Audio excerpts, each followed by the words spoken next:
तारा महला पंजवा। हर के दर्शन को मन चाहो, कर कृपा सतसंग मिलावो। तुम देवो अपनो नाम रहाव, करूँ सेवा सतपुरख प्यारे। जत सुनिए तत मन रहसाओ, वारी फेरी सदा कुमाई। कवन अनूप तेरो ठाओ, सर्व प्रतिपाल हैं सगल संभाल हैं। सगलियाँ तेरी छाओ, नानक के प्रपुरख विधाते। खट खट तुझे दिखाओ। वाहिगुरु जी का खालसा, वाहिगुरु जी की फतेह। मनुख दे मन अंदर रब दे दीदार करन दी हमेशा खिच रहिंदी है। रब नूं देखण दे लई कोई तीर्थां ते, कोई जंगलों च बैठ के यतन कर रहे हैं, कोई पहाड़ों में जाके रब समाधियां ला के बैठा होया है। अनेक तरह के धार्मिक कर्म करदियां मनुख रब नूं देखना चाहुंदा है। शरीर ते अनेक तरह के भेख धारण करके बंदा रब नूं देखना चाहुंदा है। कोई शरीर नूं कष्ट दे रहा है। धर्म की दुनिया जदों असीं नज़र मारते हाँ, रब नूं देखण दे नां ते अनेक तरह के यतन मनुख कर रहे हैं। गुरु अर्जन देव जी महाराज का यह पवित्र शब्द केदारा राग विच जो अंकित है, गुरु ग्रंथ साहिब जी के पवित्र अंक 1120 ते सुभाईमान है। इस अंदर सतगुरु जी ने रब दे दीदार करने के लिए एक बड़ी प्यारी जुगत दर्शाई है। परमात्मा दुनिया तो कोई वखरा नहीं है, इस जगत तो कोई वखरा नहीं है। परमात्मा का कोई रूप रेख रंग चक्र चिन्ह जात पात नहीं है, कोई आकार नहीं है। उस वाहिगुरु जी के दीदार किवें होणगे? परमात्मा तो इस दुनिया के अंदर ही वसा होया है। असा दी वार अंदर गुरु के पवित्र वचन ने कि आप ही ने आप साजियो, आप ही ने रचियो नाम। दूही कुदरत साजिए कर आसन डिठो चाओ। परमात्मा ने अपने आप नूं बनाया, अपनी तो दूजी कुदरत बनाई है। तो कुदरत के अंदर आसर जमा के परमात्मा बैठा हुआ है। परमात्मा के संसार के अंदर है, इस संसार ही परमात्मा का घर है। यह जग सच्चे की है कोठड़ी, सच्चे का विच वास। परमात्मा का एक घर है, रसन वाला थां है परमात्मा का। परमात्मा तो हर हिरदे च बैठा होया है।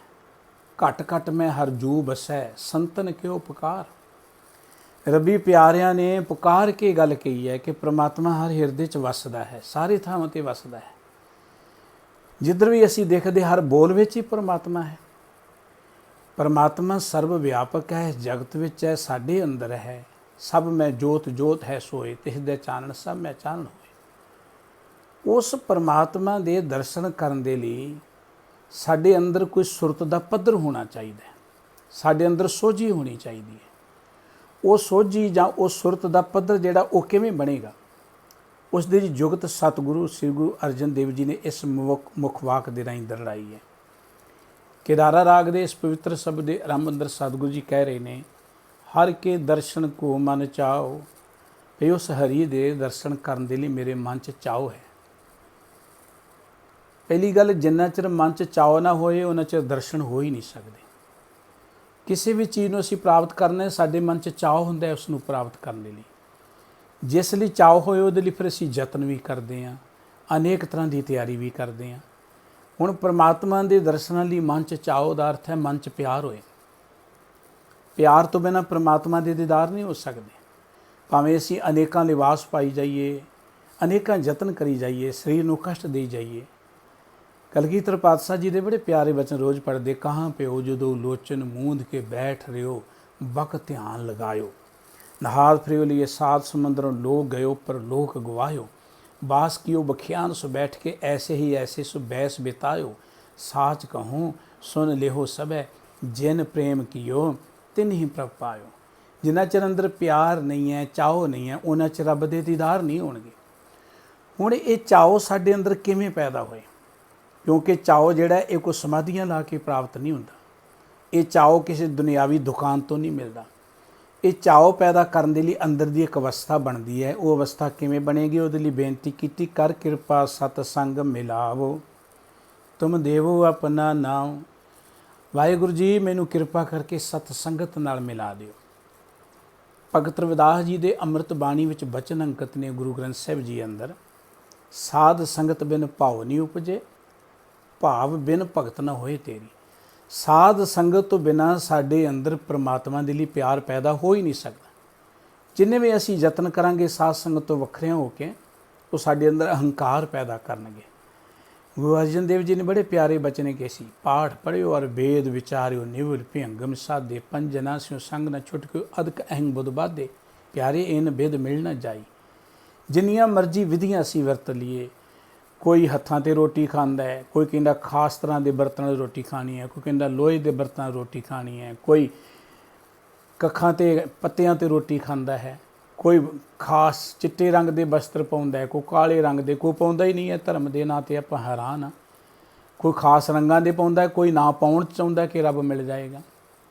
ਸਤਿਗੁਰੂ ਜੀ ਕਹਿੰਦੇ ਇਹਨਾਂ ਵਿਧੀਆਂ ਨਾਲ ਪਰਮਾਤਮਾ ਨਹੀਂ ਮਿਲਣਾ। ਪਰਮਾਤਮਾ ਨੂੰ ਮਿਲਣ ਦਾ ਇੱਕੋ ਤਰੀਕਾ ਹੈ, ਅਰਦਾਸ ਕਰੀਏ ਕਿ ਸਾਨੂੰ ਸਤ ਸੰਗਤ ਦੀ ਪ੍ਰਾਪਤੀ ਹੋਏ। ਹਰ ਕੀਰਤ ਸਾਧ ਸੰਗਤ ਹੈ, ਸਿਰ ਕਰ ਮਨ ਕੇ ਕਰਮਾ। ਸਤ ਸੰਗਤ ਮਿਲ ਜਾਏ। ਸਤ ਸੰਗਤ ਦੀ ਵਡਿਆਈ ਕੀ ਹੈ? ਸਤ ਸੰਗਤ ਵਿੱਚ ਬਹੁਤ ਲੋਕ ਆਉਂਦੇ ਨੇ, ਕਿ ਸਾਰੇ ਰੱਬ ਨੂੰ ਮਿਲ ਜਾਂਦੇ ਨੇ? ਸਤ ਸੰਗਤ ਦਰਅਸਲ ਗਿਆਨ ਦਾ ਸਥਾਨ ਹੈ। ਸਤਿਗੁਰੂ ਜੀ ਨੇ ਕਿਹਾ ਸੀ, ਪਿਆਰੇ ਇਨ ਮਿਦ ਮਿਲ ਨਾ ਜਾਈ, ਮੈਂ ਦੀਜੇ ਬੁੱਧ ਵਿਵੇਕਾ। ਵਿਵੇਕ ਮਤ ਦੇ ਰਾਹੀਂ ਪਰਮਾਤਮਾ ਦੇ ਨਾਲ ਸਾਡੀ ਸਾਂਝ ਬਣਨੀ ਹੈ। ਉਹ ਵਿਵੇਕ ਮਤ ਸਤ ਸੰਗਤ ਵਿੱਚੋਂ ਮਿਲਣੀ ਹੈ, ਕੇਵਲ ਹੱਠ ਕੀਤਿਆਂ ਨਹੀਂ ਮਿਲਣੀ। ਗੁਰੂ ਅਰਜਨ ਦੇਵ ਜੀ ਨੇ ਅੰਮ੍ਰਿਤ ਬਾਣੀ 'ਚ ਬਚਨ ਕਹੇ, ਕਬਹੂ ਸਾਧ ਸੰਗਤੇ ਪਾਵੈ, ਉਸ ਸਥਾਨ ਤੇ ਬਹੁ ਰਣਾ ਆਵੈ, ਅੰਤਰ ਹੋਏ ਗਿਆਨ ਪ੍ਰਗਾਸ, ਉਸ ਸਥਾਨ ਕਾ ਨਹੀਂ ਵਿਨਾਸ਼। ਕਿਤੇ ਸਾਡਾ ਮਨ ਸਤ ਸੰਗਤ ਵਿੱਚ ਆ ਜਾਏ, ਕਿਉਂਕਿ ਤਨ ਤਾਂ ਇੱਕ ਸਾਧਨ ਹੈ ਜਿਹਦੇ ਰਾਹੀਂ ਮਨ ਨੇ ਸਤ ਸੰਗਤ ਵਿੱਚ ਆਉਣਾ। ਹੁਣ ਕਈ ਵਾਰੀ ਤਨ ਆਇਆ ਹੁੰਦਾ, ਮਨ ਗੈਰ ਹਾਜ਼ਰ ਹੁੰਦਾ ਹੈ। ਤਨ ਦੇ ਨਾਲ ਮਨ ਵੀ ਸਤ ਸੰਗਤ ਵਿੱਚ ਜੁੜ ਜਾਏ, ਫਿਰ ਸਾਡੇ ਅੰਦਰ ਗਿਆਨ ਦਾ ਚਾਨਣ ਹੋਏਗਾ, ਸਾਡੇ ਅੰਦਰ ਚਾਹ ਪੈਦਾ ਹੋਏਗਾ। ਉਹ ਗਿਆਨ ਸਾਡੇ ਅੰਦਰੋਂ ਕਦੀ ਖਤਮ ਨਹੀਂ ਹੋਏਗਾ। ਉਹ ਗਿਆਨ ਵਾਲੀ ਅਵਸਥਾ ਦੇ ਰਾਹੀਂ ਜਿਉਂ ਜਲ ਮੈਂ ਜਲ ਆਏ ਖਟਾਨਾ, ਤਿਉਂ ਜੋਤੀ ਸੰਗ ਜੋ ਸਮਾਨਾ, ਮਿਟ ਗਏ ਗਵਨ ਪਾਏ ਵਿਸਰਾਮ, ਨਾਨਕ ਪ੍ਰਭ ਕਹਿ ਸਦ ਕੁਰਬਾਨ। ਜਿਵੇਂ ਪਾਣੀ ਪਾਣੀ 'ਚ ਨਹੀਂ ਸਮਾ ਜਾਂਦਾ, ਜਿਵੇਂ ਜੋਤ ਜੋਤ ਵਿੱਚ ਸਮਾ ਜਾਂਦੀ ਹੈ। ਜਦੋਂ ਅਸੀਂ ਸਤ ਸੰਗਤ ਰਾਹੀਂ ਅੰਦਰੋਂ ਜਾਗਰਤ ਹੋ ਗਏ, ਗਿਆਨਵਾਨ ਹੋ ਗਏ, ਸਾਡੇ ਅੰਦਰ ਰੱਬੀ ਰੋਸ਼ਨੀ ਹੋ ਗਈ, ਅਸੀਂ ਪਰਮਾਤਮਾ ਸਮਾ ਜਾਵਾਂਗੇ। ਇਸ ਕਰਕੇ ਸਾਹਿਬ ਕਹਿੰਦੇ, ਕਰ ਕਿਰਪਾ ਸਤ ਸੰਗ ਮਿਲਾਵੋ। ਗੁਰਬਾਣੀ ਕਹਿੰਦੀ ਸਤ ਸੰਗਤ ਵਿੱਚ ਹੀ ਪਰਮਾਤਮਾ ਵਸਦਾ, ਜੋ ਉਹਦੇ ਦੀਦਾਰ ਕਰਨੇ ਨੇ। ਵਿੱਚ ਸੰਗਤ ਹਰ ਪ੍ਰਭ ਵਸੇ ਜੀਓ। ਸੰਗਤ ਵਿੱਚ ਪਰਮਾਤਮਾ ਵਸਦਾ। ਹੁਣ ਸੰਗਤ ਵਿੱਚ ਬਹੁਤ ਲੋਕ ਆਉਂਦੇ ਨੇ, ਜ਼ਿਆਦਾਤਰ ਤੇ ਅਸੀਂ ਆਪਣੀ ਦੁਨਿਆਵੀ ਲਿਸਟਾਂ ਹੀ ਰੱਖਦੇ ਹਾਂ। ਜਿਹੜੀਆਂ ਚੀਜ਼ਾਂ ਬਾਜ਼ਾਰੋਂ ਦੁਕਾਨਾਂ ਤੋਂ ਮਿਲ ਸਕਦੀਆਂ ਨੇ, ਥੋੜ੍ਹੇ ਯਤਨ ਹੀ ਮਿਲ ਸਕਦੇ ਨੇ, ਸਤ ਸੰਗਤ ਵਿੱਚ ਆ ਕੇ ਉਹੀ ਮੰਗਦੇ ਰਹਿੰਦੇ ਆ। ਸਤ ਸੰਗਤ ਮਿਲੇ, ਪਰ ਵਾਹਿਗੁਰੂ ਜੀ ਸਤ ਸੰਗਤ ਵਿੱਚ ਆ ਕੇ ਤੁਮ ਦੇਵੋ ਆਪਣਾ ਨਾਮ, ਮੈਨੂੰ ਆਪਣੇ ਨਾਮ ਦੀ ਦਾਤ ਦਿਓ ਸਤ ਸੰਗਤ ਦੇ ਰਾਹੀਂ। ਨਾਮ ਦੇ ਨਾਲ ਜਿਉਂ-ਜਿਉਂ ਅਸੀਂ ਜੁੜਾਂਗੇ, ਨਾਮ ਦਾ ਜਿਉਂ-ਜਿਉਂ ਅਸੀਂ ਸਿਮਰਨ ਕਰਾਂਗੇ, ਉਹ ਸਿਮਰਨ ਕਰਦਿਆਂ ਸਾਡੇ ਅੰਦਰ ਰੱਬੀ ਗੁਣ ਵਸਣਗੇ। ਨਾਮ ਸਾਡੇ ਅੰਦਰੋਂ ਪ੍ਰਗਟ ਹੋ ਜਾਏਗਾ। ਗੁਰੂ ਦੇ ਦਿੱਤੇ ਹੋਏ ਨਾਮ ਰਾਹੀਂ ਅਸੀਂ ਵਾਹਿਗੁਰੂ ਜੀ ਦੀ ਸਿਫਤ ਸਲਾਹ ਕਰਦਿਆਂ ਅੰਦਰੋਂ ਹੀ ਪਰਮਾਤਮਾ ਦੇ ਦੀਦਾਰ ਕਰ ਲਵਾਂਗੇ। ਕਰੋ ਸੇਵਾ ਸਤਿਪੁਰਖ ਪਿਆਰੇ, ਜਤ ਸੁਣੀਏ ਤਤ ਮਨ ਰਹਿਸਾਓ। ਮੇਰੇ 'ਤੇ ਕਿਰਪਾ ਕਰੋ, ਮੈਂ ਸਤ ਸੰਗਤ ਵਿੱਚ ਆ ਕੇ ਸਤਿਪੁਰਖਾਂ ਦੀ ਸੇਵਾ ਕਰਾਂ, ਗੁਰੂ ਦੀ ਸੇਵਾ ਕਰਾਂ। ਸਤ ਸੰਗਤ ਵਿੱਚ ਆ ਕੇ ਜਦੋਂ ਅਸੀਂ ਸਤਿਪੁਰਖਾਂ ਕੋਲ ਬੈਠਦੇ ਹਾਂ, ਦੇਖੋ ਰੱਬ ਦੇ ਪਿਆਰਿਆਂ 'ਚ ਤੇ ਰੱਬ ਅੰਦਰ ਕੋਈ ਫਰਕ ਨਹੀਂ ਹੈ। ਸੰਗਤ ਵਿੱਚ ਪਰਮਾਤਮਾ ਵਸਦਾ ਹੈ। ਜਿਨ੍ਹਾਂ ਨਾਲ ਵਿਸਰੇ ਨਾਮ ਸੇ ਕਨੇਹਿਆ, ਭੇਦ ਨਾ ਜਾਣੋ ਮੂਲ ਸਾਈਂ ਜਿਹਿਆ। ਜਿਨ੍ਹਾਂ ਨੂੰ ਪਰਮਾਤਮਾ ਕਦੀ ਨਹੀਂ ਭੁੱਲਦਾ, ਉਹ ਤੇ ਪਰਮਾਤਮਾ ਵਰਗੇ ਬਣ ਜਾਂਦੇ ਨੇ। ਉਹਨਾਂ ਦੀ ਸੇਵਾ ਪਰਮਾਤਮਾ ਦੀ ਸੇਵਾ ਹੈ। ਸਤ ਸੰਗਤ ਦੀ ਸੇਵਾ ਪਰਮਾਤਮਾ ਦੀ ਸੇਵਾ ਹੈ। ਗੁਰੂ ਦੀ ਸੇਵਾ ਪਰਮਾਤਮਾ ਦੀ ਸੇਵਾ ਹੈ। ਸਤ ਸੰਗਤ ਵਿੱਚ ਆ ਕੇ ਜਦੋਂ ਮੈਂ ਵਾਹਿਗੁਰੂ ਜੀ ਦੀ ਸਿਫਤ ਸਲਾਹ ਸੁਣਾ, ਮੇਰੇ ਮਨ ਅੰਦਰ ਖੇੜਾ ਪੈਦਾ ਹੁੰਦਾ। ਸਤ ਸੰਗਤ ਰਾਹੀਂ ਜਦੋਂ ਅਸੀਂ ਸਿਫਤ ਸਲਾਹ ਸੁਣਦੇ ਹਾਂ, ਸਾਡੇ ਅੰਦਰ ਚਾਹ ਪੈਦਾ ਹੁੰਦਾ। ਇਹ ਚਾਹ ਹੀ ਰੱਬ ਦੇ ਦੀਦਾਰ ਤੱਕ ਸਾਨੂੰ ਲੈ ਜਾਂਦਾ ਹੈ। ਰਹਿਸਾਓ ਦਾ ਅਰਥ ਹੈ ਖੇੜਾ, ਚਾਹ।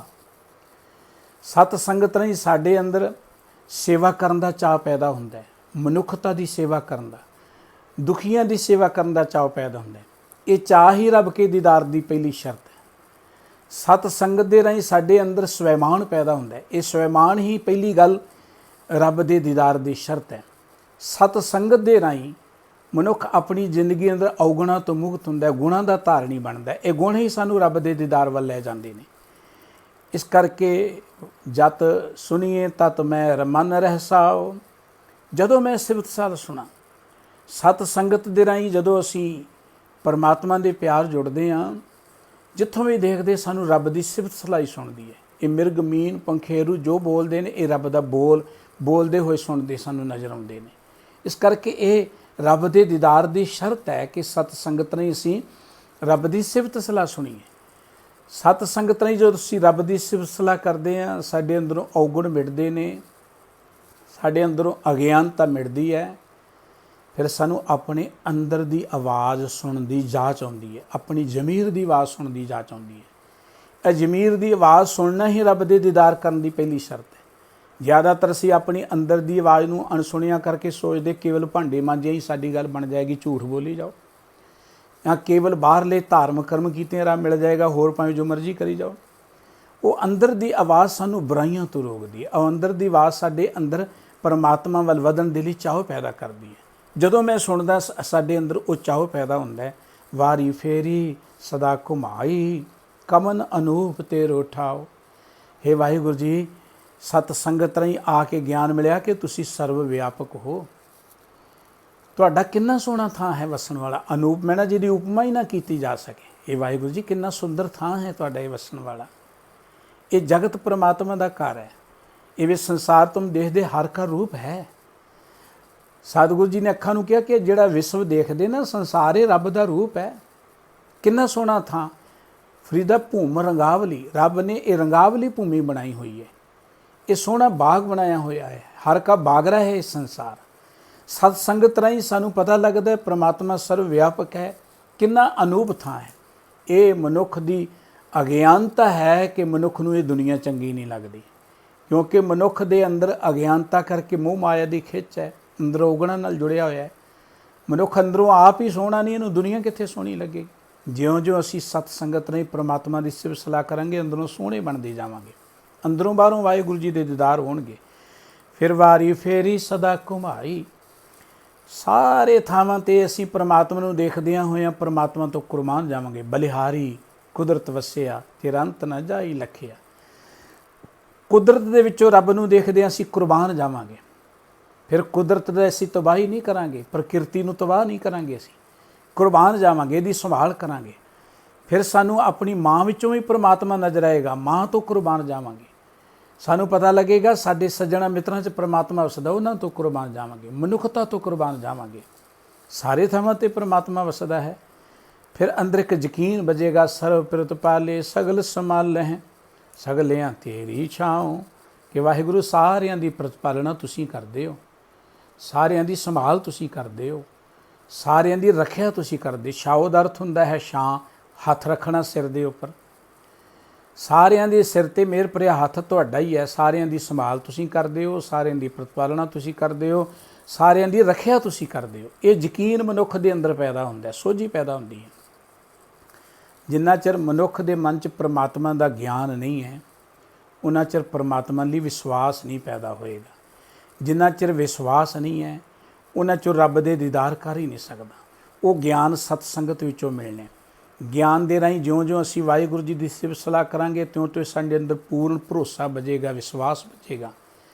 ਮਨੁੱਖ ਨੂੰ ਫਿਰ ਰੋਟੀ ਦੀ ਚਿੰਤਾ ਨਹੀਂ ਰਹੇਗੀ। ਅਸੀਂ ਤਾਂ ਆਪਣੀ ਜ਼ਿੰਦਗੀ ਨਜ਼ਰ ਮਾਰਦੇ ਹਾਂ, ਸਾਰੀ ਜ਼ਿੰਦਗੀ ਸਾਡੇ ਮਨ ਅੰਦਰ ਰਿਜ਼ਕ ਦਾ ਡਰ ਬੈਠਾ ਰਹਿੰਦਾ ਹੈ। ਅਸੀਂ ਕੀ ਖਾਵਾਂਗੇ, ਅਗਲੇ ਸਾਲ ਕੀ ਕਰਾਂਗੇ, ਸਾਡੇ ਬੱਚੇ ਕੀ ਕਰਨਗੇ, ਬੱਚਿਆਂ ਦੇ ਬੱਚੇ ਕੀ ਕਰਨਗੇ। ਇਹ ਸੋਚ ਕੇ ਮਨੁੱਖ ਕਈ ਤਰ੍ਹਾਂ ਦੇ ਅਪਰਾਧ ਕਰਦਾ ਹੈ, ਕਈ ਤਰ੍ਹਾਂ ਦੀਆਂ ਬੇਈਮਾਨੀਆਂ ਕਰਦਾ ਹੈ, ਕਈ ਤਰ੍ਹਾਂ ਦੇ ਗਲਤ ਕਰਮ ਕਰਦਾ ਹੈ ਕਿ ਸ਼ਾਇਦ ਮੈਂ ਹੀ ਬੱਚਿਆਂ ਦਾ ਰਿਜ਼ਕ ਦਾਤਾ। ਮਨੁੱਖ ਦੇ ਮਨ ਅੰਦਰ ਹਮੇਸ਼ਾ ਮਰਨ ਦਾ ਡਰ ਲੱਗਿਆ ਰਹਿੰਦਾ ਹੈ। ਸਤ ਸੰਗਤ ਆ ਕੇ ਗੁਰਬਾਣੀ ਰਾਹੀਂ ਸਾਨੂੰ ਪਤਾ ਲੱਗਦਾ ਹੈ, ਮਾਨੁ ਕੀ ਟੇਵ ਬਿਰਥੀ ਸਭ ਜਾਨ, ਦੇਵਨ ਕੋ ਏਕ ਹੈ ਭਗਵਾਨ, ਜਿਸ ਕੈ ਦੀਏ ਰਹੇ ਅਗਾਏ, ਬਹੁ ਨਾ ਤ੍ਰਿਸ਼ਨਾ ਲਾਗੇ ਆਏ, ਮਾਰੇ ਰਾਖੈ ਏਕੋ ਆਪ, ਮਾਨੁ ਕੇ ਕਿਛ ਨਾਹੀ ਯਾਦ।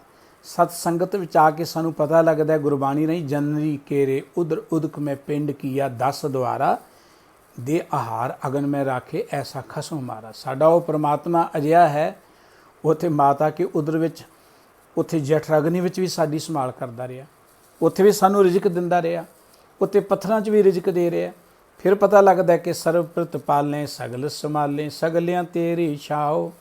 ਸਾਰਿਆਂ ਦੀ ਰੱਖਿਆ ਕਰਨ ਵਾਲੇ ਤੁਸੀਂ ਹੋ, ਸਾਰਿਆਂ ਦੀ ਸੰਭਾਲ ਕਰਨ ਵਾਲੇ ਤੁਸੀਂ ਹੋ, ਸਾਰਿਆਂ ਨੂੰ ਰਿਜ਼ਕ ਦੇਣ ਵਾਲੇ ਤੁਸੀਂ ਹੋ। ਨਾਨਕੇ ਪ੍ਰਭ ਪੁਰਖ ਵਿਧਾਤੇ, ਘਟ ਘਟ ਤੁਝੇ ਦਿਖਾਓ। ਇਹ ਪੁਰਖ ਦਾ ਅਰਥ ਹੁੰਦਾ ਸਿਰਜਣਹਾਰ, ਵਿਧਾਤਾ ਹੁੰਦਾ ਵਿਧੀ ਬਣਾਉਣ ਵਾਲਾ, ਜਗਤ ਨੂੰ ਬਣਾਉਣ ਵਾਲਾ ਜੋ ਪਰਮਾਤਮਾ। ਸਾਹਿਬ ਕਹਿੰਦੇ ਹੇ ਵਾਹਿਗੁਰੂ ਜੀ, ਤੁਸੀਂ ਮੇਰੇ ਸਿਰਜਣਹਾਰ ਦਾਤੇ ਪ੍ਰਭੂ ਜੀਓ, ਮੇਰੇ ਤੇ ਕਿਰਪਾ ਕਰੋ, ਮੈਂ ਸਾਰੇ ਹਿਰਦਿਆਂ 'ਚੋਂ ਤੁਹਾਡੇ ਦੀਦਾਰ ਕਰ ਸਕਾਂ। ਮੈਨੂੰ ਸਤ ਸੰਗਤ ਵਿੱਚ ਲੈ ਆਓ। ਸਤ ਸੰਗਤ ਰਾਹੀਂ ਤੁਹਾਡੀ ਮੈਂ ਸਿਫਤ ਸਲਾਹ ਸੁਣਾ। ਸਤ ਸੰਗਤ ਰਾਹੀਂ ਮੇਰੇ ਮਨ ਅੰਦਰ ਚਾਅ ਪੈਦਾ ਹੋਏ, ਉਤਸ਼ਾਹ ਪੈਦਾ ਹੋਏ। ਸਤ ਸੰਗਤ ਰਾਹੀਂ ਮੇਰੇ ਅੰਦਰ ਇੱਕ ਭਰੋਸਾ ਬੱਝੇ ਕਿ ਸਾਰਿਆਂ ਦੀ ਸੰਭਾਲ ਕਰਨ ਵਾਲੇ ਤੁਸੀਂ ਹੋ, ਰਿਜ਼ਕ ਦੇਣ ਵਾਲੇ ਤੁਸੀਂ ਹੋ, ਸਾਰਿਆਂ ਦੀ ਰੱਖਿਆ ਕਰਨ ਵਾਲੇ ਤੁਸੀਂ ਹੋ। ਫਿਰ ਸਤ ਸੰਗਤ ਰਾਹੀਂ ਮੇਰੇ ਅੰਦਰ ਇੱਕ ਸੋਝੀ ਪੈਦਾ ਹੋਏ, ਸਾਰੇ ਹਿਰਦਿਆਂ 'ਚੋਂ ਤੁਹਾਡੇ ਦੀਦਾਰ ਹੋ ਜਾਣ। ਮੇਰੇ ਮਨ 'ਚ ਇਹ ਚਾਅ ਹੈ, ਇਹ ਰੀਝ ਹੈ। ਪਰਮਾਤਮਾ ਸਰਵ ਵਿਆਪਕ ਹੈ। ਜਿਉਂ-ਜਿਉਂ ਸਤ ਸੰਗਤ ਰਾਹੀਂ ਪਰਮਾਤਮਾ ਦੇ ਗੁਣ ਗਾਇਨ ਕਰਾਂਗੇ, ਵਾਹਿਗੁਰੂ ਜੀ ਦਾ ਸਿਮਰਨ ਕਰਾਂਗੇ। ਸਿਮਰਨ ਕਰਨ ਦਾ ਅਰਥ ਹੈ ਕਿ ਪਰਮਾਤਮਾ ਦੇ ਨਾਮ ਨੂੰ ਵਾਰ-ਵਾਰ ਚੇਤੇ ਕਰਨਾ। ਸਿਮਰਨ ਕਰਨ ਦਾ ਅਰਥ ਹੈ ਕਿ ਰੱਬ ਦੇ ਗੁਣਾਂ ਨੂੰ, ਵਾਹਿਗੁਰੂ ਜੀ ਦੀ ਸਿਫਤ ਸਲਾਹ ਨੂੰ ਵਾਰ-ਵਾਰ ਚੇਤੇ ਕਰਨਾ। ਉਹ ਪਰਮਾਤਮਾ ਸਰਵ ਵਿਆਪਕ ਹੈ। ਉਹਨੂੰ ਚੇਤੇ ਕਰਦਿਆਂ ਕਰਦਿਆਂ ਜਦੋਂ ਉਹ ਰੱਬੀ ਗੁਣ ਸਾਡੇ ਅੰਦਰ ਆਉਂਦੇ ਜਾਣਗੇ, ਉਹ ਰੱਬੀ ਸੁਭਾਅ ਸਾਡਾ ਬਣਦਾ ਜਾਏਗਾ। ਵਾਹਿਗੁਰੂ ਜੀ ਦੇ ਗੁਣ ਗਾਉਂਦਿਆਂ ਗਾਉਂਦਿਆਂ ਅੰਦਰੋਂ ਸਾਡੇ ਅੰਦਰੋਂ ਜਦੋਂ ਔਗਣ ਮਿਟਦੇ ਜਾਣਗੇ, ਅੰਦਰੋਂ ਹੀ ਵਾਹਿਗੁਰੂ ਜੀ ਦੇ ਦੀਦਾਰ ਹੋ ਜਾਣਗੇ। ਜਿਸ ਮਨੁੱਖ ਨੇ ਆਪਣੇ ਅੰਦਰੋਂ ਉਸ ਰੱਬੀ ਜਲਵੇ ਨੂੰ ਤੱਕ ਲਿਆ, ਉਹ ਤੇ ਫਿਰ ਜਿੱਧਰ ਦੇਖਦਾ ਹੈ ਸਭੇ ਘਟ ਰਾਮ ਬੋਲੇ, ਰਾਮਾ ਬੋਲੇ ਰਾਮ ਬਿਨਾ ਕੋ ਬੋਲੇ ਰੇ। ਉਹਨੂੰ ਤੇ ਨਜ਼ਰ ਆਉਂਦਾ ਉਹ ਕਿਤੇ ਜੰਗਲਾਂ 'ਚ ਲੱਭਣ ਲਈ ਨਹੀਂ ਜਾਂਦਾ, ਜਾਂ ਉਹ ਪਹਾੜਾਂ 'ਚ ਨਹੀਂ ਜਾਂਦਾ, ਜਾਂ ਹੋਰ ਕਿਤੇ ਨਹੀਂ ਜਾਂਦਾ। ਉਹ ਤੇ ਕਹਿੰਦਾ ਸਭ ਗੋਬਿੰਦ ਹੈ, ਸਭ ਗੋਬਿੰਦ ਹੈ, ਗੋਬਿੰਦ ਬਿਨ ਨਹੀਂ ਕੋਈ। ਸਾਰੇ ਥਾਵਾਂ 'ਤੇ ਗੋਬਿੰਦ ਵਸਿਆ ਹੋਇਆ ਹੈ। ਇਸ ਪਵਿੱਤਰ ਮੁੱਖ ਵਾਕ ਰਾਹੀਂ ਸਤਿਗੁਰੂ ਜੀ ਨੇ ਸਾਨੂੰ ਸੋਝੀ ਦਿੱਤੀ ਹੈ ਕਿ ਅਸੀਂ ਵਾਹਿਗੁਰੂ ਜੀ ਦੇ ਦਰ 'ਤੇ ਜਾਚਨਾ ਕਰੀਏ, ਸਾਡਾ ਸਤ ਸੰਗਤ ਨਾਲ ਪਿਆਰ ਬਣੇ। ਸਤ ਸੰਗਤ ਰਾਹੀਂ ਵਾਹਿਗੁਰੂ ਜੀ ਦੇ ਨਾਮ ਰਾਹੀਂ ਉਹਦੀ ਸਿਫਤ ਸਲਾਹ ਕਰਦਿਆਂ ਕਰਦਿਆਂ ਸਾਡੇ ਅੰਦਰ ਇੱਕ ਪੱਧਰ ਬਣੇ, ਸਾਡੀ ਸੁਰਤ ਦਾ ਇੱਕ ਲੈਵਲ ਬਣ ਜਾਏ ਕਿ ਸਾਡੇ ਅੰਦਰ ਇੱਕ ਭਰੋਸਾ ਬਣੇ ਕਿ ਵਾਹਿਗੁਰੂ ਹੀ ਸਾਰਿਆਂ ਨੂੰ ਰਿਜ਼ਕ ਦੇਣ ਵਾਲਾ ਹੈ, ਵਾਹਿਗੁਰੂ ਸਾਰਿਆਂ ਦੀ ਸੰਭਾਲ ਕਰਨ ਵਾਲਾ ਹੈ, ਵਾਹਿਗੁਰੂ ਸਾਰਿਆਂ ਦਾ ਰਖਵਾਲਾ ਹੈ, ਸਾਰੇ ਥਾਵਾਂ 'ਤੇ ਵਾਹਿਗੁਰੂ ਵਸਿਆ ਹੋਇਆ ਹੈ। ਔਰ ਉਹ ਰੱਬੀ ਗੁਣ ਜਦੋਂ ਸਾਡੇ ਅੰਦਰ ਵਸ ਗਏ, ਭਰੋਸਾ ਜਦੋਂ ਵਸ ਗਿਆ, ਉਦੋਂ ਆਪਾਂ ਜਿੱਥੇ ਬੈਠਾਂਗੇ ਹਰ ਥਾਂ ਤੋਂ ਰੱਬ ਦੇ ਦੀਦਾਰ ਹੋਣਗੇ। ਰੱਬ ਦੇ ਦੀਦਾਰ ਕਰਨ ਲਈ ਸਾਨੂੰ ਕਿਤੇ ਬਾਹਰ ਨਹੀਂ ਜਾਣਾ ਪਏਗਾ। ਫਿਰ ਤੇ ਪਤਾ ਲੱਗੇਗਾ ਇਹ ਜੱਗ ਸੱਚੇ ਕੀ ਹੈ ਕੋਠੜੀ, ਸੱਚੇ ਕਾ ਵਿਸ਼ਵਾਸ। ਸਾਰੇ ਥਾਵਾਂ 'ਤੇ ਪਰਮਾਤਮਾ ਬੈਠਾ, ਬੜੇ ਚਾਅ ਦੇ ਨਾਲ ਸਾਰੀ ਦੁਨੀਆ ਨੂੰ ਦੇਖ ਰਿਹਾ ਹੈ। ਆਓ ਪਵਿੱਤਰ ਗੁਰਬਾਣੀ ਰਾਹੀਂ ਉਸ ਵਾਹਿਗੁਰੂ ਜੀ ਦੇ ਪਿਆਰ ਜੁੜ ਕੇ ਅਰਦਾਸ ਕਰੀਏ, ਸਾਡੇ ਅੰਦਰ ਇਹ ਜੀਵਨ ਦਾ ਪੱਧਰ ਪੈਦਾ ਹੋ ਜਾਏ, ਅੰਦਰੋਂ ਹੀ ਵਾਹਿਗੁਰੂ ਜੀ ਦੇ ਦੀਦਾਰ। ਉਹਦੀ ਸਿਫਤ ਸਲਾਹ ਕਰਦੇ ਹਾਂ। ਦਰਅਸਲ ਗੁਰਬਾਣੀ ਤਾਂ ਇਸ ਮਨੁੱਖ ਨੂੰ ਹੀ ਰੱਬ ਬਣਾਉਣਾ ਚਾਹੁੰਦੀ ਹੈ। ਹਰ ਮਨੁੱਖ ਦੇ ਅੰਦਰ ਪਰਮਾਤਮਾ ਹੈ। ਹਰ ਮਨੁੱਖ ਪਰਮਾਤਮਾ ਦੀ ਸਿਫਤ ਸਲਾਹ ਕਰਦਿਆਂ ਪਰਮਾਤਮਾ ਬਣ ਜਾਂਦਾ ਹੈ। ਗੁਰਬਾਣੀ ਕਹਿੰਦੀ ਜਿਨ ਹਰ ਜਪਿਆ ਸੇ ਹਰ ਹੋਏ, ਹਰ ਮਿਲਿਆ ਕੇਲ ਕੇ ਲਾਲੀ। ਵਾਹਿਗੁਰੂ ਜੀ ਕਾ ਖਾਲਸਾ, ਵਾਹਿਗੁਰੂ ਜੀ ਕੀ ਫਤਿਹ।